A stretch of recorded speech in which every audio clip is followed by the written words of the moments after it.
반갑습니다. 한 주 잘 지내셨습니까? 막 새해가 왔다고, 음력설이 왔다고, 그렇게 말한 지 얼마 지나지 않은 것 같은데, 벌써 4월이네요. 한 해 3분의 1, 4분의 1이 지나갔습니다, 벌써. 며칠 날이 따뜻해서 그런지, 이제 정말 봄이 왔구나 하는 게 조금씩 더 느껴지는 것 같습니다.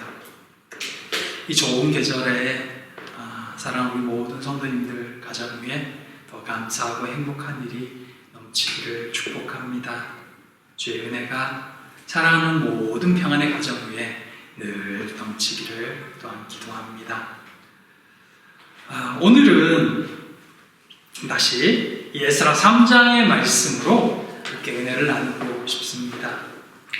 우리는 조금 간격이 있었지만 에스라 2장 70절을 통해서 이스라엘로 귀환한 백성들이 각자의 성읍에 정착하고 있다는 것을 보았습니다.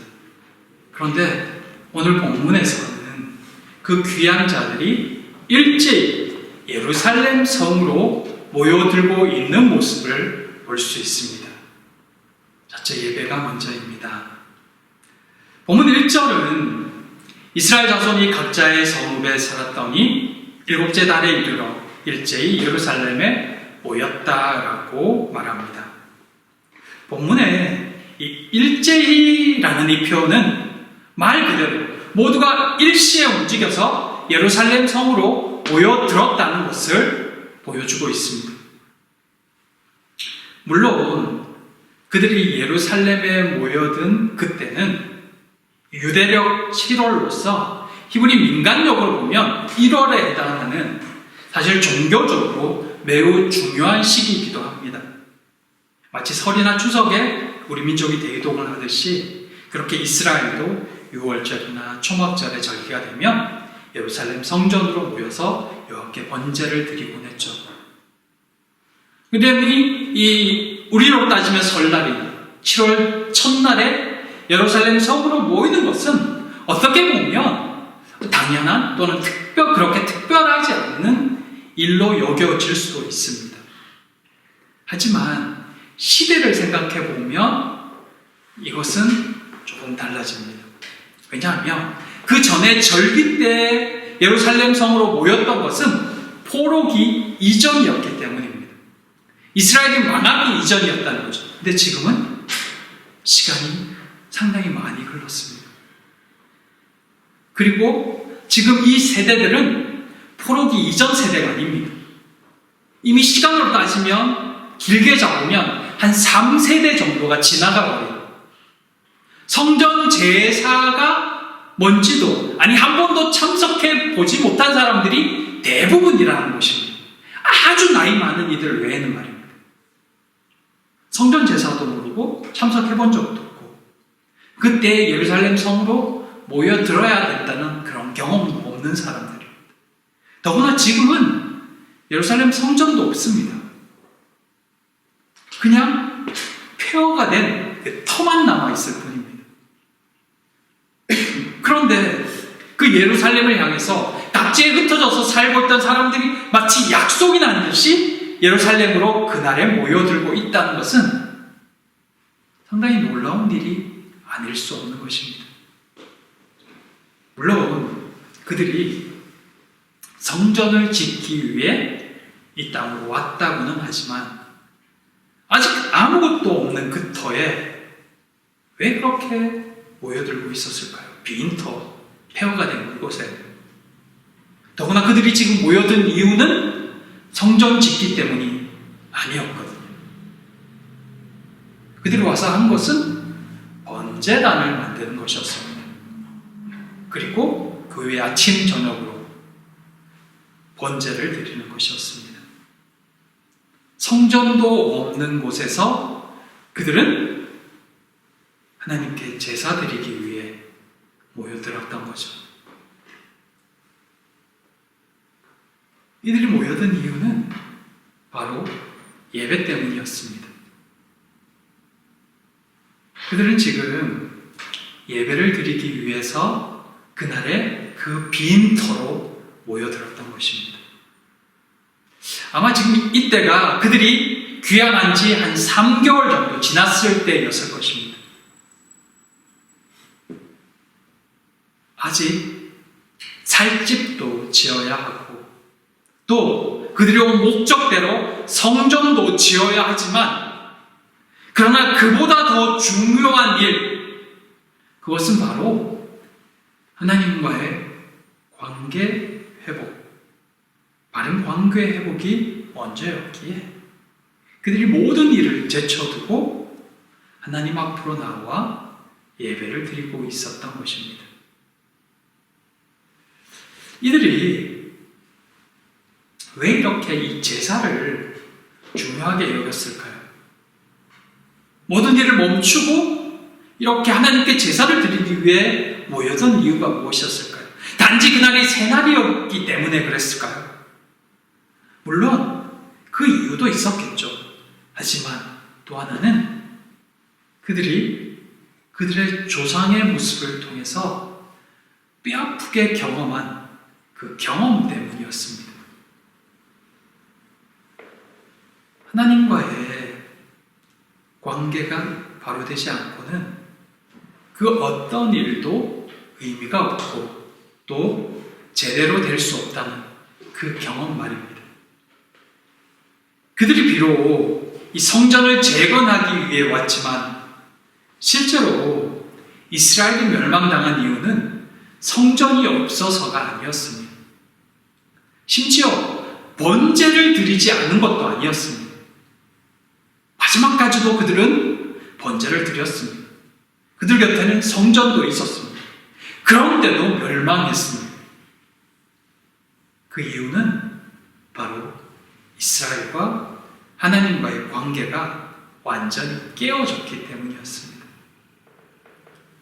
하나님 없는 성전, 하나님과 상관없는 번제, 그것은 결코 그들의 멸망을 막아주지 못했습니다. 성전과 번제가, 제사가 그들의 종교적 만족감은 채워주었을지 몰라도 또는 스스로 열심히 했다라는 뿌듯함은 주었을지 몰라도 그 행위는 하나님과는 상관없는 행위일 뿐이었습니다. 그렇게 이스라엘은 망해갔던 것입니다. 돌아온 귀한 자들은 이것을 기억했던 것입니다. 하나님과의 온전한 관계 회복이 없이는 성전도 번제도 아무 의미가 없다는 것을 그들은 기억하고 있었던 것입니다. 그래서 그들은 먼저 온전한 마음으로 하나님께 예배하기를 원한 것입니다. 구약에서 하나님이 명령하신 바로 그 모세의 율법에 기록한 대로 최선을 다해 번제를 하나님께 예배를 드리고자 했던 것입니다. 사랑하는 성도 여러분, 우리가 신앙생활을 하면서 우리가 품고 있는 열심, 그 열심은 무엇일까요? 누구를 위한 열심이고 누구를 위한 헌신이고 무엇을 위해 우리가 교회를 지탱하고 있을까요? 우리의 섬김과 우리의 헌신은 하나님을 위한 것입니까? 여전히 그 중심에 하나님이 계신가? 우리의 눈물과 기쁨의 한가운데 하나님이 받으실 만한 것이 드려지고 있는가? 늘 물어야 합니다. 예배가 먼저입니다. 그것은 바꾸어 말하면 단순히 예배를 드린다가 아니라 하나님과의 바른 관계가 먼저라는 것입니다. 그리고 섬김이며 그리고 헌신입니다. 6절과 7절에 보면 이런 표현이 나옵니다. 일곱째 달 초하루부터 비로소 여호와께 번제를 드렸으나 그때 여호와의 성전지대는 미처 놓지 못한지라 이에 석수와 목수에게 돈을 주고, 이렇게 되어 있습니다. 이게 맞는 순서입니다. 성전 건축을 위해 왔지만 성전 건축의 필요성, 그 의미를 먼저 알아야 된다는 것입니다. 무턱대고 왔으니까 무턱대고 먼저 짓기 시작하는 것이 아니라 하나님과의 관계를 회복하게 되면 그 필요성들이 생겨나게 되는 것입니다. 하나님께 더 잘 예배하기 위해, 더 말씀에 맞게 하나님께 경배하기 위해 성전이 필요한 것이고, 성전을 건축해야 되는 이유가 바로 여기에 있다라고 말해주는 것입니다. 우리의 섬김도 이러해야 합니다. 하나님이 중심이 되고 하나님과 바른 관계가 회복되어지고, 그래서 섬김으로 헌신으로 나아가는 것입니다. 그 어떤 봉사도 섬김도 헌신도, 심지어 예배조차도 하나님과의 온전한 관계가 이루어지지 않으면 허무한 시간이 되어버립니다.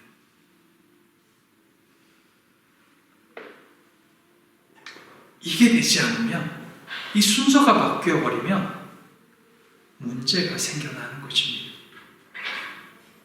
그리고 내가 드러나는 것입니다. 우리의 생각과 결정이 앞서버릴 때 그때부터 엉클어지고 일이 꼬이게 되는 것입니다.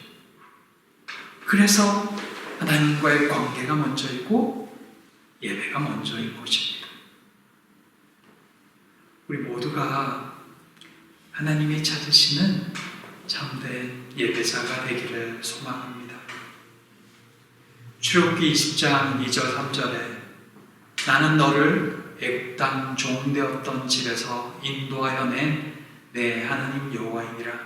나는 나 외에는 다른 신들을 내게 두지 말라 말씀하십니다. 하나님만을 예배하기를 원하시는, 말씀하시는 그 하나님의 음성을 우리 다시 한번 귀 기울여 듣기를, 오직 하나님 한 분만을 무엇보다 앞서 예배하는 우리가 되고 우리 교회가 되기를 소망합니다. 온전한 예배를 하나님께 드릴 수 있기를 진심으로 소망해 봅니다. 둘째, 두려워서 번제를 드립니다. 이스라엘로 돌아온 이 백성들은 일제히 예루살렘 성전터에 모여서 하나님께 제사를 드리고 있습니다. 그런데 이 제사를 드리는 그 본문을 자세히 읽어보면 좀 특이한 표현이 있음을 볼 수 있습니다. 3절입니다. 무리가 모든 나라 백성을 두려워하여 제단을 그 터에 세우고 그 위에서 아침 저녁으로 여호와께 번제를 드리되. 조금 헷갈리게 만듭니다. 여기에 무리는 그 땅 백성들입니다. 주위에 있는 이방인들과 그 땅에 먼저 살고 있던 사람들, 특별히 사마리아인들로 보여집니다. 실제로 돌아온 백성들의 주위에는 유다 백성들이 가나안으로 돌아오는 것을 반기는 이는 아무도 없었습니다. 이스라엘은 주위 민족들에게 있어 그저 자신들의 기득권을 위협하는 존재로만 여겨질 뿐입니다. 그래서 틈만 나면 이 돌아온 이들을, 귀한 자들을 위협하거나 협박하거나 또는 그 공동체를 무력하게 만들 방법만을 찾고 있었습니다. 앞으로 계속 보여집니다. 온통 그들의 주위에는 그들을 미워하는 이들, 증오하고 싫어하는 이들만 가득했다는 것입니다. 특별히 이 주위 민족들이 경계한 것 중에 하나가 뭐냐 하면 귀한 자들이 하나님 안에서 다시 하나로 뭉치는 것입니다. 이스라엘 백성이 여호와 신앙으로 뭉쳐있다는 것을 잘 알기 때문에 그들이 여호와 앞에서 하나가 되면 그것은 곧 자신들에게 큰 위협이 되는 것입니다. 그러기에 더더욱 이스라엘 사람들이 하나님께 제사 드리는 것에 대해서 긴장하고 경계할 수밖에 없습니다. 이것은 돌아온 유대인들도 잘 알고 있습니다. 따라서 지금 그들이 번제를 드린다. 이것은 곧 주위 이방인들의 공격을 각오해야 하는 행동이었다는 것입니다.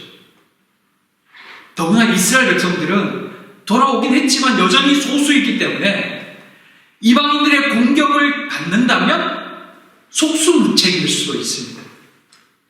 그 사실이 귀한 자들을 두렵게 만들고 있었던 것입니다. 근데 본문을 다시 보면 두려워하여 하나님께 번제를 드린다라고 표현하고 있는 것입니다. 두려우면 안 하면 되잖아요. 잠시 멈추면 되잖아요. 근데 두려워서 번제를 드린다? 이 표현이 좀 혼란스럽게 만드는 것입니다. 그래서 어떤 번역에서는 두려웠지만 하나님께 번제를 드린다라고 번역하기도 합니다. 물론 충분히 가능성 있는 번역이라고 생각합니다. 두려웠지만 그래도 하나님을 예배하는 것을 포기하지 않았다는 뜻이겠죠. 그만큼 예배가 중요했기 때문입니다. 근데 또 한편으로는 두려웠기 때문에 더욱 하나님께 예배할 수 없었다라고 읽을 수도 있다는 것입니다. 이것이 온전한 신앙인과 소위 양다리 신앙인의 차이점이 될 수 있을 것입니다. 불화와 마찰이 싫어서 또는 두려워서 피하는 이들과 두렵기 때문에 더더욱 하나님께 가까이 가는 이들 말입니다. 오히려 두려움이 그들을 더 하나님께 가까이 가도록 만들었다는 것입니다. 두려웠기에 더욱 하나님께 예배 드렸다라는 것은 두려움이 오히려 더 큰 유익이 되었다는 뜻입니다. 마치 고난이 더욱 그들의 신앙을 단단하게 만들었던 것처럼 말입니다. 이 북한과 중국의 국경을 여행하다 보면 백두산 아래 이 두만강의 강폭이 좁은 그 숭선진이라는 조선족 마을이 있습니다. 그곳에 빨간 네온 십자가가 있는 화룡 현승 선진교회라는 교회가 있습니다.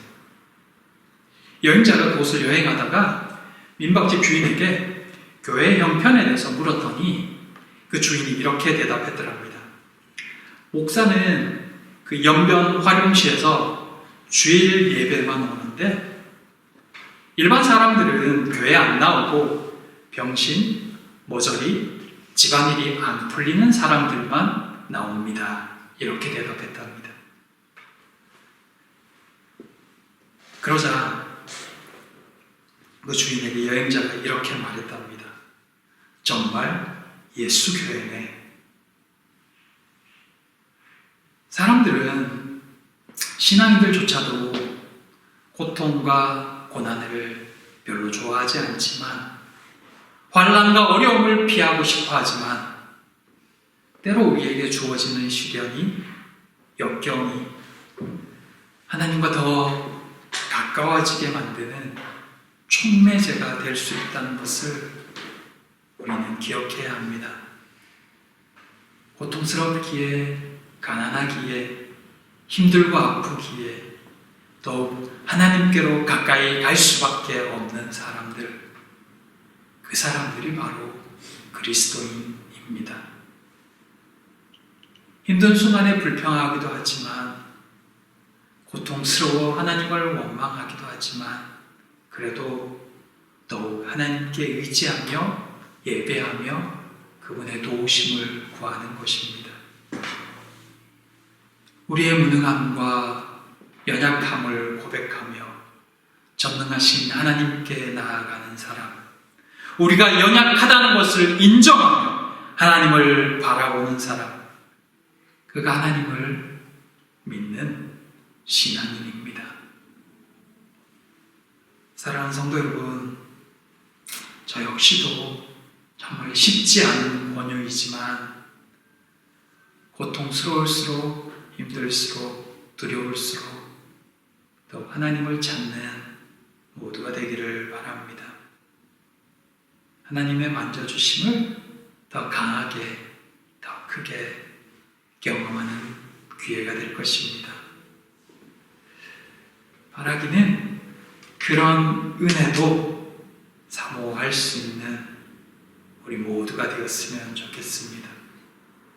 좋은 것, 나은 것, 잘 되는 것, 그것도 당연히 하나님의 은혜이겠지만 또는 힘든 것도 하나님의 은혜임을 기억하시면서 이래도 저래도 하나님의 은혜구나라고 고백할 수 있는, 그렇게 모든 기회를 하나님께 더 가까이 나아가는 그런 때로 삼는 그런 우리 모두가 되었으면 좋겠습니다. 그 인생 가운데 하나님의 임하심과 은혜가 임할 줄 진심으로 믿습니다. 셋째, 기록한 대로 바벨론에서 돌아온 그들은 정말 열심히 여호와께 번제를 드렸습니다. 그 어떤 이방의 위협에도 불구하고 또 어떤 현실적인 부족함과 환경에도 불구하고 그들은 최선을 다해 번제를 드리고 절기를 지켰습니다. 하나님께 제사함에 조금의 허술함도 소홀함도 없었습니다. 포로 이전과 똑같이 모세의 율법을 따라 아침 저녁으로 여호와께 번제를 드렸던 것입니다. 당시 상황으로는 쉽지 않은 그런 일이었지만 제사를 시작한 이후로는 그것에 최선을 다하고 있다는 것을 본문을 통해 볼 수 있습니다. 이들은 왜 이렇게 율법에 기록된 대로 말씀 그대로 지키려고 그렇게 열심이었을까요? 그것이 하나님 백성답게 살기 위한 그들 나름의 몸부림이었던 것입니다. 말씀에 철저히 순종함으로써 그들의 새롭게 출발하는 그 첫 단추를 하나님의 온전한 백성으로서의 삶을 살고자 애쓰고 있다는 것을 보여주는 것입니다. 사실 이들의 지금 이 절기 준수는 위에 물론 장막절에 대한 이야기와 또 뒷부분들이 나오지만 이것은 그 이스라엘의 전 역사를 통틀어서도 신앙이 아주 고양되었을 때 최고조에 달했을 때나 볼 수 있는 그런 모습이었습니다. 이들이 정말 하나님의 말씀을 따르고자 얼마나 애쓰는지를 볼 수 있거든요. 그리고 이게 또 하나 특별한 게 있는데 뭐냐면 이 귀양 공동체에서는 포로 이전에 나타났던 아주 큰 문제 하나가 잘 보이지 않습니다. 이스라엘이 멸망한 이유가 여러 가지가 있죠. 그 중에 큰 게 하나가 뭐냐면 우상숭배였습니다. 근데 포로 귀한 자들에게는 그가 보이지 않습니다. 대부분요. 뒤에 선지서를 보아도 그렇고 또 여러 가지 내용들을 보아도 옛날 같으면 좀 지나면 바로 우상숭배 또 있었거든요. 그 지역의 신상을 따라서 우상숭배하는 모습이 이스라엘 내내 반복되었던 모습이었거든요. 근데 포로 귀한 자들에게는 최소한 이 문제에 있어서만큼은 나름 최선을 다했구나라는 걸 볼 수 있다는 것입니다. 이들이 포로 기간 동안에 이 부분에 대해서 얼마나 회개했는지를 느낄 수 있는 것입니다. 다른 건 몰라도 나라와 종교를 폐망시켰던 우상 숭배만은 피하겠다라는 그런 어떤 결심들이 보여질 만큼 이후에 그 포로 이후의 모습들을 보면 물론 한두 군데 조금 의심스러운 부분들이 있긴 하지만 대체적으로는 그 부분들에 대해서는 별로 책망을 하고 있지 않다는 것을 볼 수 있는 것입니다. 그만큼 그들이 이 부분에 대해서는 철저하게 깨닫고 있고 계속해서 가르치고 있었구나라는 것을 느껴볼 수 있습니다.